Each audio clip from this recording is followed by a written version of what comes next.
Hey, Colabcoaching yet again to share some wise words of wisdom for the week. Brand new series, brand new series. So excited to get into this new series. It's about gaslighting. I know you probably have heard gaslighting on social media, or it's been on a lot of media, period.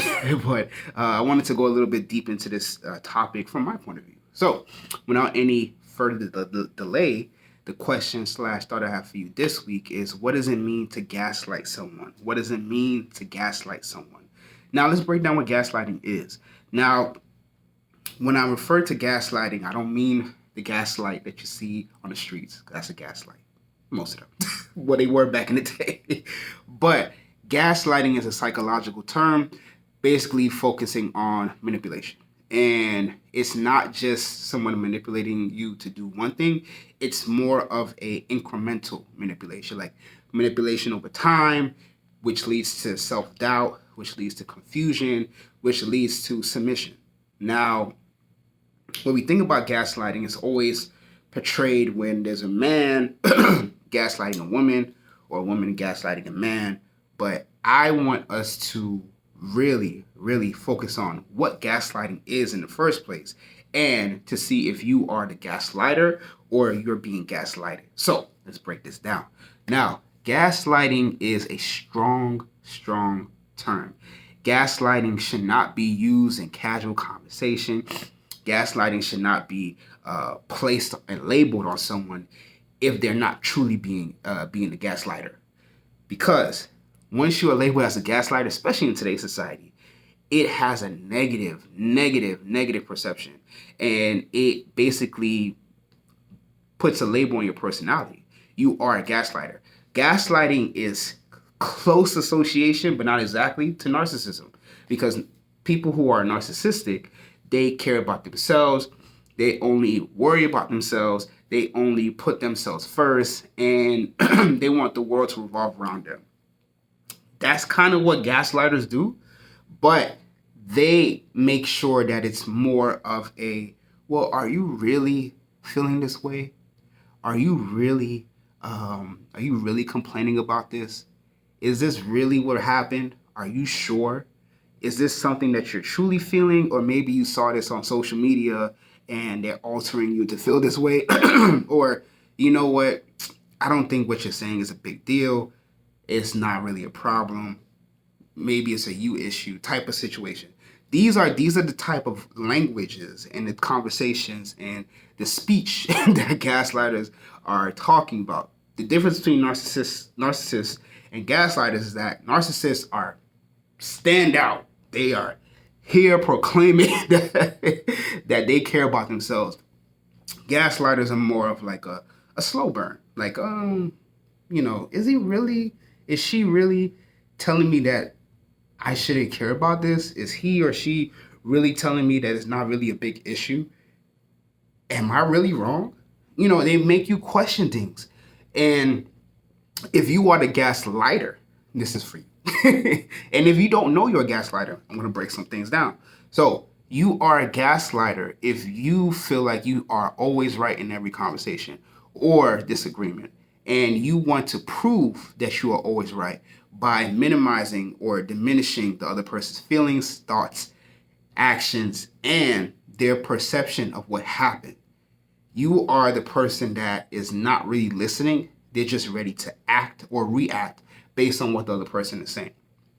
You are the person that literally does not feel like they are wrong. And that person should submit to what you're saying because you feel like you are not wrong. This is very dangerous because we're not perfect. We are human. We make mistakes. We do things wrong. We fall short. If you want to put it plainly, we fall short.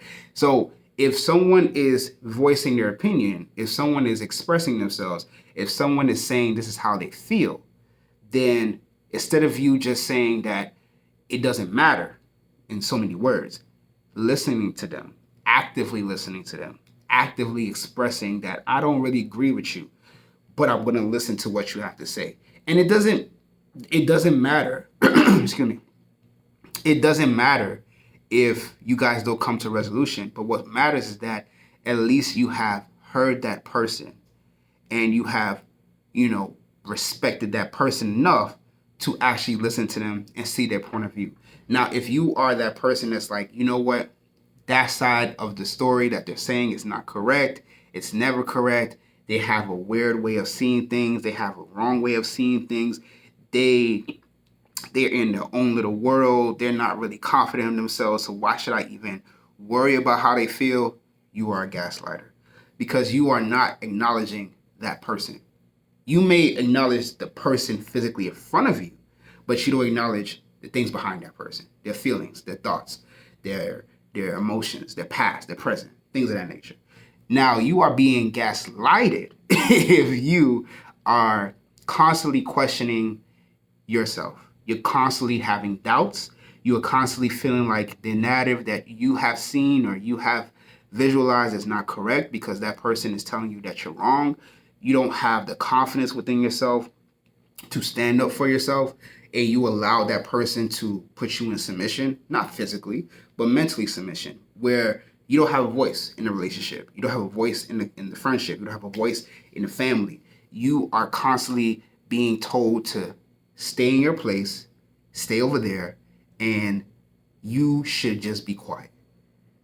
When you say something, they either say, here you go, making it a big deal, or, you know what, that's not my problem. That's your problem.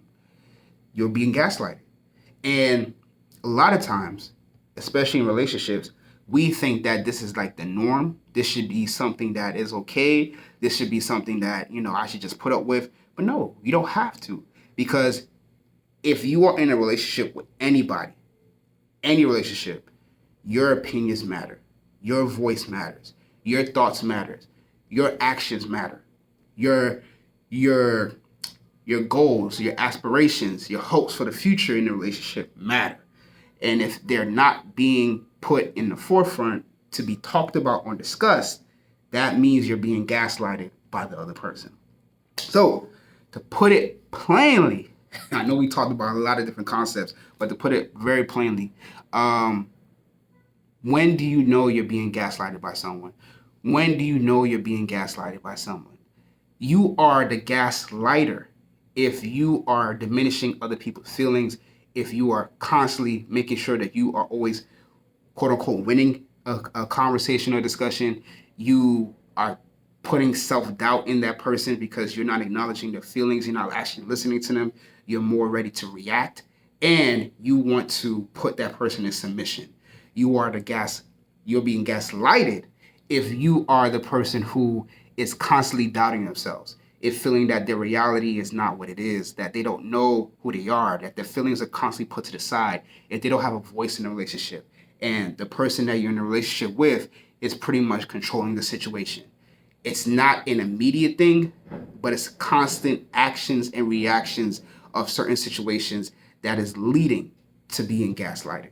So, again, to make it as simple as possible, when you know you're gaslighted, when you know when you're gaslighted, when someone is gaslighting you, when you feel like you don't have a voice in your relationship, when you feel like you are, your thoughts and your feelings are being diminished, and you have no say. You are the gaslighter if you feel like you're always right, if you want to put that person in submission, if you are questioning how that person feels, and you're not really listening to them, you're just ready to react. Simple as that. If you are struggling with being the gaslighter or being gaslighted, message me. Follow me on Facebook, Colabcoaching, Instagram, Colabcoaching. All my series and all my videos are on YouTube, Colabcoaching. Go to my website, yourcolabcoach.com. Fill out that relationship checklist. Also, sign up for that free 15-minute coaching session. Also, if you want to chat, email me at colabcoaching@gmail.com. Also, I have an amazing book out there, Fresh Eyes Solve Problems Easier, The Self-Love Project. It's on Amazon, Barnes & Nobles. It's on Doran's publishing website. It's also on Lantern Audio. It's on Audible. I did an audiobook version for it. Give me a review. Tell me what you think. If you like it, if you didn't like it, and share it with anyone that you feel like really needs to start that self-love journey. Thank you so much for listening and watching, and have a wonderful day. Bye.